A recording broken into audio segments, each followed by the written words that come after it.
Ya para qué discuten si se pueden agarrar mejor a chingadas. Mira, me tienes ya hasta la madre. Hemos llegado al último capítulo de Chespirito sin querer queriendo. Nos dio un gran final, pero hubo algunas escenas que fueron dramatizadas para darle más vida al último capítulo. Y como menciona a sus hijos, Roberto y Paulina Gómez Fernández, el tributo a su padre y legado no pasó desapercibido. Y es por eso por lo que hoy haremos un final explicado con las escenas claves de este gran final. Todo comienza con Roberto teniendo una decisión clara a su amor por Florinda. Le dice que la quiere y quiere estar con ella, pero lamenta mucho el hecho de no poder darle hijos. En el libro no se profundiza esta escena ni esta plática. De hecho, solo agradece a Graciela todos los años de matrimonio, pero las infidelidades y libertad pudieron más que él. En el mismo se habla de la maternidad de Florinda que nunca pudo tener. Como consecuencia de la vasectomía, Florinda perdió toda posibilidad de alcanzar algo que podría haber sido la más cara de sus ilusiones, la maternidad. Porque si alguna vez he conocido a una mujer que posea un enorme instinto maternal, esa es Florinda Mesa. No hay bebé que no despierte en ella el deseo de hacerlo depositario de toda su protección y toda su ternura. Y esto no se limita a los bebés, pues de igual manera se desvive por cobijar a cuanto niño o adolescente requiere de ayuda, sin distinción de color, de raza, de credo o posición social. Hay ocasiones, dice ella, que un niño rico necesita más que un pobre. Con lo cual se refiere obviamente al auxilio en atención y cariño, mucho más importante que el auxilio económico. En síntesis, si hay alguien maternal, repito, es Florinda Mesa. Todo lo anterior hace que crezca sin límites el reconocimiento de lo mucho que debo agradecer a quien decidió unir su destino con el mío. Porque antes de iniciar nuestra aventurosa relación, Florinda sabía que yo había recurrido a la vasectomía a raíz del nacimiento de mi última hija Paulina, a petición de Graciela y su ginecólogo, quienes consideraron que tal operación era un recurso necesario para la salud de ella. Así pues, Florinda sabía que conmigo se liquidaba toda posibilidad de alcanzar algún día el don inapreciable de la maternidad y consciente de ello se unió a mí. Meses después, Roberto tiene su plática con Azcárraga. Quiere que se haga una película del Chavo y Roberto tiene claro algo. No quiere que el Chavo salga de la vecindad y el Chapulín Colorado era demasiado complicado de realizar por el croma. Gracias a sus números, Azcárraga es quien le dice a Chespirito que haga una película, la película del Chavo.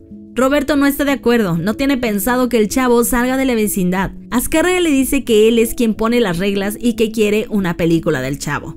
Cuando le preguntaron si quería llevar al cine al Chapulín Colorado o al mismo Chavo, respondió que ninguno. Intuitivamente sabía que sus personajes no eran adecuados para la pantalla grande.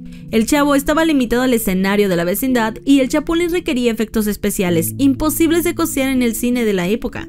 Además, temía que el público no quisiera pagar por ver en el cine lo que ya podía ver gratis en televisión. Todo esto que forma parte del libro lo vimos tal cual en este último episodio. En otra escena, vemos a Roberto intentando tener una reconexión con su matrimonio. Ve a sus hijos jugar fútbol mientras abraza a Graciela. Es ahí cuando tiene la idea de crear al Chanfle. Esto lo habla con Azcárraga para darle un nuevo personaje a la televisora. El Chanfle, un aguador torpe y honrado que es un soñador. Azcárraga le dice que le dará al mejor equipo de México, el América. Inspirado por su pasión por el fútbol, Chespirito escribió el guión de El Chanfle, una comedia con tintes deportivos centrada en un aguador honesto del club. La película fue una apología a la honradez, representada por el personaje principal, en contraste con las tácticas tramposas del entrenador del equipo.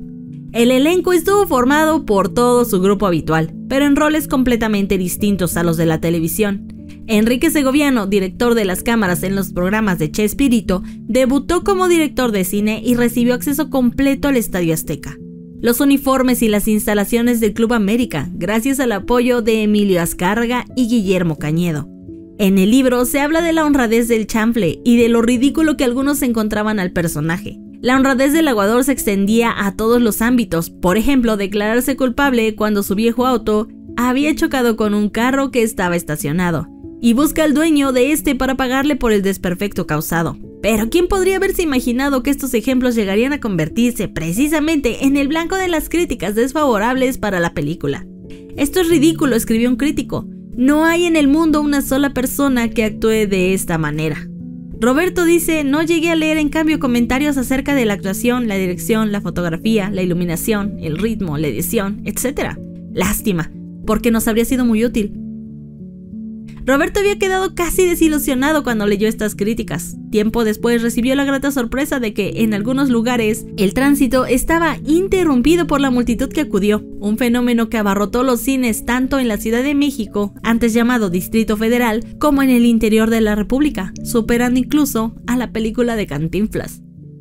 Inmediatamente va a casa a escribir su libreto, y es que si algo vimos fue la escasez de imaginación que ya tenía para sus libretos. Esta vez con el chanfle fue completamente diferente. La inspiración no lo abandonó y emocionado le muestra su libreto a Graciela, que lo primero que nota es que este aguador tiene una esposa con la que le cuesta mucho trabajo tener una familia. Claro está, la conversación que tiene con Florinda lamentando no poder darle un hijo.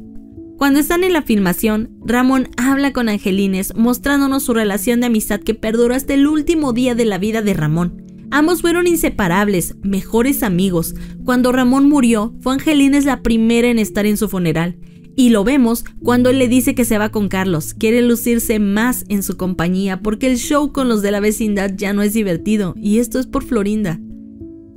Más tarde, mientras Roberto reescribe las escenas, Carlos habla con él y no lo hace de una manera déspota. Le dice que quiere hacer su programa y Roberto le dice que sí, que puede hacerlo. Carlos le insiste en que el mejor personaje es Kiko y Roberto le dice que hable con Azcárraga, dándole el consejo de no quedarse atado al personaje, pues él es una persona muy talentosa. Esto en el libro es retratado de una manera muy distinta.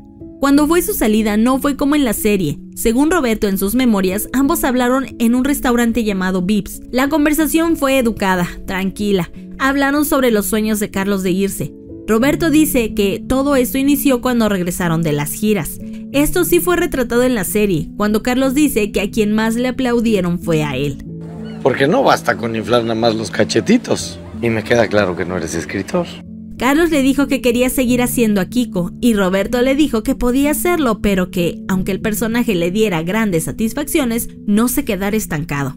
Carlos, emocionado, le dijo que lo haría y ambos se abrazaron, pero Carlos no siguió el consejo al pie de la letra. Cuando están en la grabación en el estadio, vemos a Segoviano con Roberto bastante furiosos. Roberto quiere sus escenas complicadas y Enrique sigue sentido por lo de su rompimiento con Florinda. Carlos se acerca, se burla, les dice que se rompan su madre si tantas ganas se traen. La realidad es que esto nunca sucedió. Enrique de hecho habló muy bien de Roberto y lo gratificante que fue hacer el chanfle. Y de Florinda dijo que era una mujer que siempre se preocupaba por todos. Y tal pelea y burla de Carlos muy seguramente no sucedió. Ni la despedida de este cuando están filmando la última escena, diciéndoles que Roberto se cree el dueño de todos. Carlos les dice que ya tiene su programa y que deja a Ramón, pues todo se pudrió en Acapulco. Ramón lo sigue porque genuinamente le tiene cariño a Carlos, pero también una devoción a Roberto. La pelea entre Enrique y Roberto tampoco sucedió, no hubo golpes, por lo menos dentro del libro, y Graciela nunca lo limpió de aquel golpe. Más tarde vemos a Jamaica decirle a Carlos que puede seguir usando a Kiko, siempre y cuando diga que el personaje es de Roberto y es su creación. Carlos dice que no. Él hizo al personaje y no está de acuerdo, es más, amenaza con demandar. Jamaica en palabras le dice que se vaya a la chingada. Cuando regresaron de Argentina, Roberto recibió una desagradable noticia de Azcárraga. Le dijo que había hablado con Carlos, quien le pidió hacer un programa con Kiko, pero Azcárraga le respondió que debía hablarlo con Roberto, quien no se negó. Le dijo que le daba el permiso siempre que le diera el crédito a su creador. El tiempo pasó y la mano derecha de Azcárraga, en este caso, Jamaica, llamó a Roberto para decirle que no tenía buenas noticias. Carlos no aceptaba la condición, pues decía que Kiko le pertenecía por los años que lo interpretó. Yo considero que el actor es el que hace a los personajes. Roberto, enojado, dijo que entonces no daba su permiso para que él usara su personaje.